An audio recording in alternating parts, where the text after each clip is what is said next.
Hello and welcome everyone to the final part of me giving my thoughts and opinions on every single NBA team. Today we're going to end off with the Southwest Division, which is the final 5 teams in the NBA.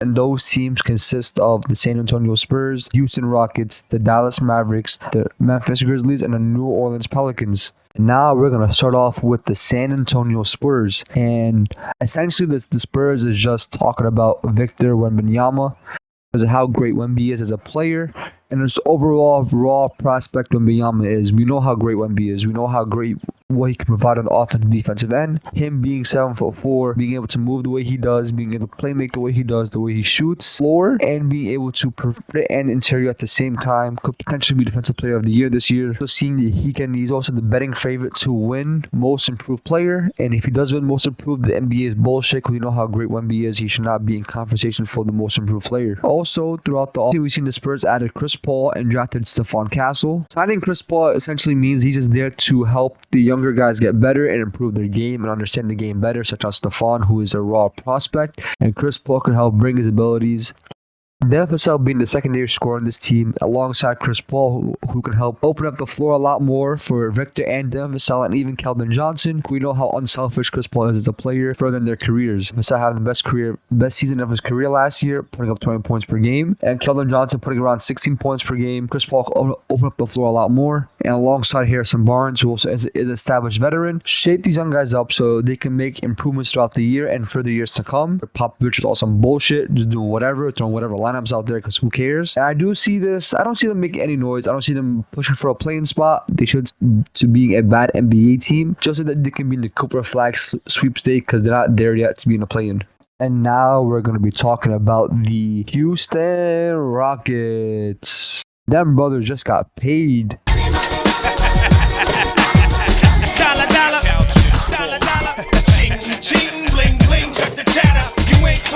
Starting off with Drea's baby daddy, Jalen Green. Jalen Green got around $30-35 million a year for the next 2+1 deal, which is actually really surprising for a guy who all his peers were getting 5-year deals, and he just ended up with a 2+1.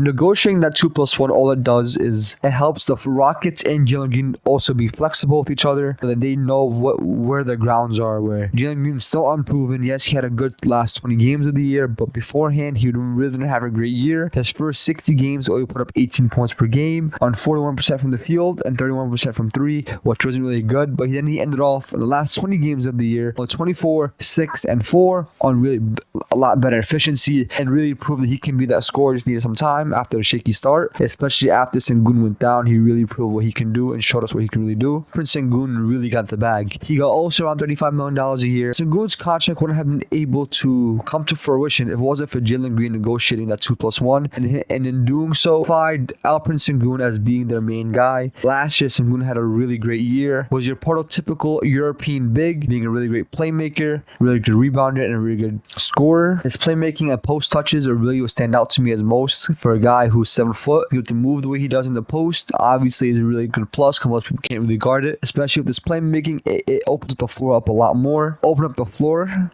is that there's some people who don't really have great jump shots on that team, such as Dylan Brooks, Amen Thompson, and Jabari Smith aren't really great shooters. They're serviceable from time to time, but on most nights aren't good shooters, especially Amen Thompson, only shooting 14% from 3 last year as a guard. That is really unacceptable. This offseason, they drafted Reed Shepherd, which signifies to me that throughout at the end of the season, they will not be picking up Fred VanVleet's team option, therefore moving into a more young direction. These younger guys moving off of Fred VanVleet and the season, like I mentioned before. Also, Dylan Brooks, when the time comes in the next 2 to 3 years, also get rid of him. There's a lot of young guys on this team, a lot of unproven guys who all want to get minutes and deservingly so, such as Jabari Smith, Amen Thompson, Cam Whitmore, Reed Shepherd now, Tari Eason, and also Jayshawn Tate. All need their minutes, all need touches, which is also another problem for the Rockets. There's too many young guys, and isn't that much minutes to go around. So who gets benched, who gets cut, who gets paid, and who doesn't? That's something for the Rockets to figure out. Also, Steven Adams is a backup center for this team. The Rockets should be pushing for a playing spot. Last year they did. This year I wouldn't expect anything less out of them.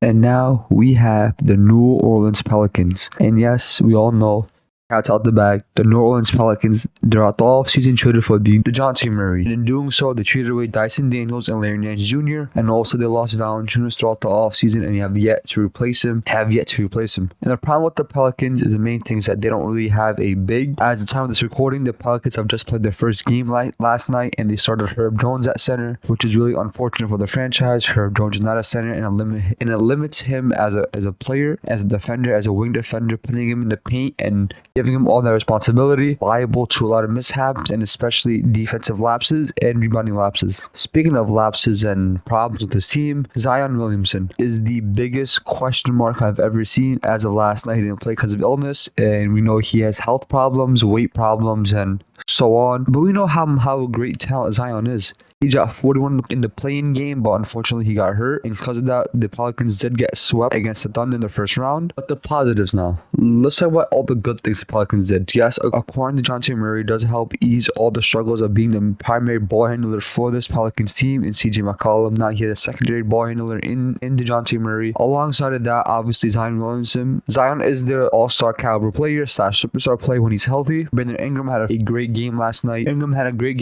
Putting up 33 and 7. Being the leading scorer, is heading in the right direction. The only problem is, yes, they lost Valanciunas. They didn't replace him. They don't have a big. And Zion might have to start at that center spot, or Daniel Tice is their only other center, which is unfortunate. Now on to the real bright spots of the team, which is Trey Murphy and Herb Jones. These two are great, lengthy, and big, and girthy. I mean, great defensively.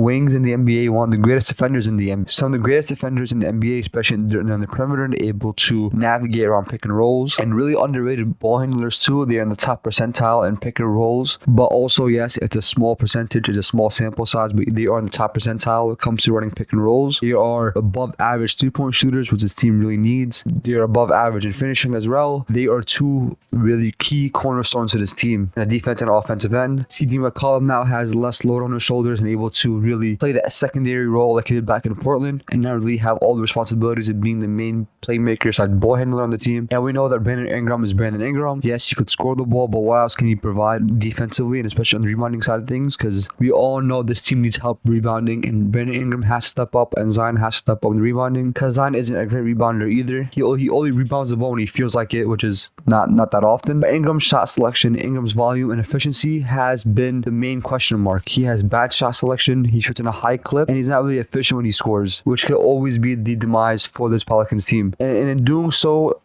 will they be willing to pigeonhole themselves and sign Trey Murphy for a long extension with big money and keep Ingram? Most likely not. I expect them to move off of Ingram the end of the season. And this Pelicans team will be fighting for a playoff spot. Case scenario, they will fall to the play-in. If Zion gets hurt, they might miss the play-in completely. The Memphis Grizzlies are on next. And talking about the Grizzlies, I was really high on them coming into the season, but now looking at their team, looking at injury histories and so on, I came to establish that maybe this Grizzlies team won't be as good as I thought they would. Because on paper, we see Ja, we see Desmond Bane, we see Jared Jackson Jr., and we see when all three of them are healthy, they're the second seed in the West 2 years ago in 2023. And I'm thinking, hey, if all three are healthy, maybe they could replicate that in some form. But now looking at the rest of the West and how they match up with every other team, I don't see them making that much noise, honestly. They could potentially miss the play-in this year, and I can see them falling to as low as like the 11 and 12 seed, and maybe even the 9 seed if they can make it that far. The ceiling's probably the 7 or 6 seed if they can make it that far either. Ja Morant is making his full return. This is going to be his first full year since 2023, ever since his suspension and ever since he got that shoulder injury. So now we're going to see what kind of Ja Morant we are getting. But the biggest problem with this Grizzlies team is G.G. Jackson being out until December, January-ish with a foot injury. We don't know how much he will recover and how good can he replicate his rookie year, which is the biggest question mark. But on the other side of things, throughout this draft, the Grizzlies realized that Jaren Jackson Jr. is not a center. He is a power forward who is just tall and can roam and get block shots. He isn't a great rebounder and doesn't really score inside So what did they do? Instead of going out there and try to trade for someone, they decided, hey, Zach Edey fell to us at 10 in the draft. Let's just draft this 7-footer who fits all our needs and score inside, block shots, and grab rebounds. What more can we ask for? Them drafting Zach Edey does fill in any of their concerns in the center position. But yes, they have a good guard, a good shooting guard, a good power forward, and a good center. So what are they missing? Realistically, Unfortunately, it's more bench depth and their backcourt being small until G.G. Jackson and Vince Williams gets healthy. But until then, they really don't have any bench depth. They're not great 3-point shooters outside of Desmond Bane and Luke Kennard, and that essentially is their biggest weakness. They don't shoot the ball at a good pace compared to every other team in the modern era, and they don't have any depth on their bench outside of Vince Williams after G.G. Jackson becomes healthy. Marcus Smart is still on this team, and we don't know how good he is because last year no one was really paying attention to the Grizzlies team. So I do see them struggling to start off the year. They could pick it up when GG becomes healthy, but until then, there is a clear ceiling on this Grizzlies team, and they have to make remarkable moves throughout this offseason to be back in that contention. Moving on to the team that lost in the NBA Finals, which is the Dallas Mavericks. The Dallas Mavericks debatably have one of the greatest players in this league on Luka Doncic. But have they really improved this offseason? Have they solved the problems they experienced throughout the finals and the reason why Boston beat them? The answer is yes and no. Surprisingly, yes, they did solve that problem, yes, they did solve that problem. The problem being that throughout the finals, Boston let anyone not named Luke and Kyrie beat them. They left PJ Washington open. They left Derrick Jones Jr. open. Well, it worked. And so Luka got the ball, make him pass the ball to PJ and see what happens. Don't let Luka score. Kyrie had the ball. Hey, make Kyrie a passer. Because guess what? PJ's not gonna hit all his threes. Derrick Jones Jr. is damn well not gonna hit his threes either. And they lived and died by that mentality. So what did Dallas go out there and do? They signed one of the greatest 3-point shooters of all time. But unfortunately, he is on the back end of his career. And Klay Thompson now is not the same Klay Thompson as then. But what is Dallas going to do about that? In all honesty, we don't know. We don't know how good this Dallas team is going to be with Klay Thompson. Yes, they now have a reliable 3-point shooter, but is he going to be that make or break for Dallas for them to get over that hump? Can Dallas even replicate what they did last year, making to the NBA Finals? Because all other teams around them have gotten better in some way. Dallas haven't got significantly better. They signed Zeke Naji this offseason, traded away Tim Hardaway Jr. for Quentin Grimes, but is that really enough? They also lose Derrick Jones Jr. Unfortunately, they did. PJ Washington's still there. The only upside of this year is going to be Derek Lively and how great of a sophomore year is going to get, because he came in last year as one of the best rookie big men we had. Him being really good as a rookie caught everyone by surprise, and we only hope for him to build on it this year. And adding Zeke Naji helps defensive depth off the bench, especially Klay Thompson. Even though Klay Thompson isn't as great as a defender as he used to be, PJ Washington has showed us he could hold his own. Kyrie, even last year, was showing us that he could hold his own defensively. But the problem with Kyrie is that when he's playing at a high defensive level, he can't produce high offensive numbers, which we've seen throughout the playoffs. So he'll go 0 points at half and then score 20 in the second half, because he can't do both at the same time. He can't score and play great defensively, and we know how great Luka is. I don't have to talk too much about Luka because we all know what he brings to the table. But this Dallas team, I'm not really that high on. They'll be in the middle of the pack. They'll finish around, I would say, 4 to 7. That's what I see them as. I don't see Dallas being a top 3 seed off the simple fact of they still have some significant flaws, and Klay Thompson not being a reliable shooter or defensive player really hinders them. Luka being Luka, we know what Luka's going to provide. Kyrie on a night-to-night basis, we don't know which Kyrie we're getting. Are we getting the hooper or are we getting the tree hugger? And that's it. And that's a wrap to me giving my pre-season predictions. Well, this one's coming out after the season started. Fine, whatever. To every single NBA team, this was the final part for the West. Let me know what you guys think in the comments down below. A like, comment, and subscribe for more. See you guys in the next video. Peace.